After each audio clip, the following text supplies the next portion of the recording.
how difficult was it to stop Shivam Dube the way he was batting tonight?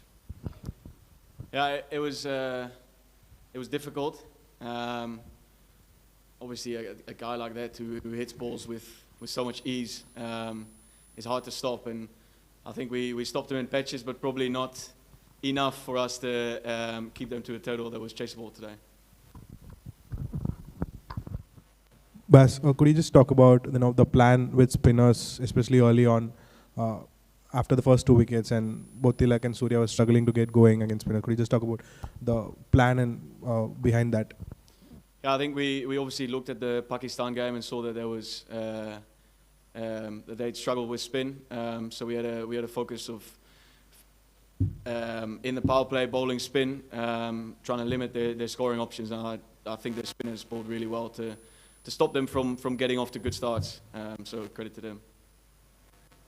Following up, what was it like playing in front of such a big crowd for you and the team as well, and the atmosphere wise, and the way forward for Netherlands from here on? The campaign is over. Yeah, it was amazing. I think all of the guys enjoyed it. It's probably a once in a lifetime opportunity to play for so many people. So I hope everyone soaked it all in. Moving forward, I think again the associates have shown what's at what level associate cricket is at the moment, and we can only ask for more and more opportunities against the best, because that's ultimately the way that we're going to improve as a collective. But for us at the moment, we've got nothing planned up until start of June, where we have our next series for World Cup qualifications. So yeah, we'll have a couple of weeks off, and then training starts again. Bas, you spent a fair bit of time out there in the middle with the bat and ball. What was your assessment of the wicket like?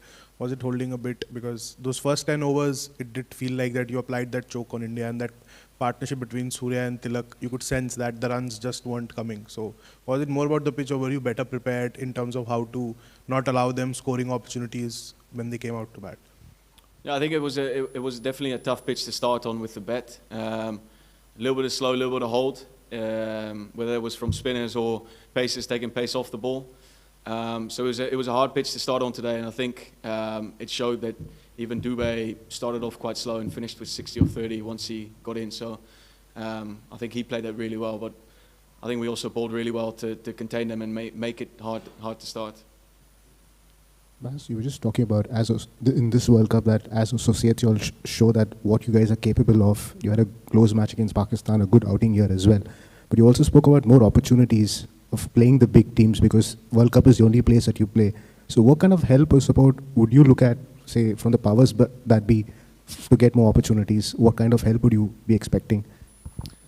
Yeah, that's tough to say. I think, obviously the schedules at the moment are pretty crammed already with franchise leagues and the Future Tours program of the ICC. So I think it's hard to schedule full series in against top nations, but I think one way that could potentially be an option is when travelling teams come to England, for example. There's an option of playing a warm-up in Scotland or a warm-up in the Netherlands. I think there's ways around that where we still can get exposure of playing against the best teams, and they get something out of it as well. Bas, of course, in all the ICC tournaments that you have played or other associate nations have played, there's this is a very common statement that bigger teams should play the associates, but ultimately after an ICC World Cup or ICC tournament, nothing happens. So, do you think suggestions like a tri-series or a quadrangular series could be a possibility going forward for if bigger teams can include the associates there? Yeah, definitely. I mean, I don't know how easy that is to do logistics-wise. There's obviously a lot of money in big nations playing big nations, and I get the financial reasoning behind it. But yeah, like you said, Tri-Nation Series could be an option. Even for us, I saw there was a post about maybe a European T20 series where England plays, Scotland plays, Ireland, ourselves, and Italy. I mean, you saw how close Italy pushed England. So there's definitely a lot of options, but like you said, it's normally during the World Cup it gets attention and then it sort of fades away. So we can only hope that this World Cup might change it, and we'll see what's going to happen in the next couple of months. Quick follow-up. Today's target of 194, how much do you believe you could chase it? Those 17 runs may seem so close, but then Was it always a case of catching up? And at one stage, 118 for 5 were India, 15 overs, and you were 118 for 6. So, but then it was the last 55 overs that made the difference. What did you think of it? I believed we could chase it. I think when there was a score on the board where it said 112 for 4 and we were equal, it's obviously a ground with a shorter side to the one side, so boundaries were definitely gettable. I fully believe that we could chase this down. Obviously, we would have liked to stop them from scoring as many runs at the death in the first innings. But yeah, I definitely believe we could.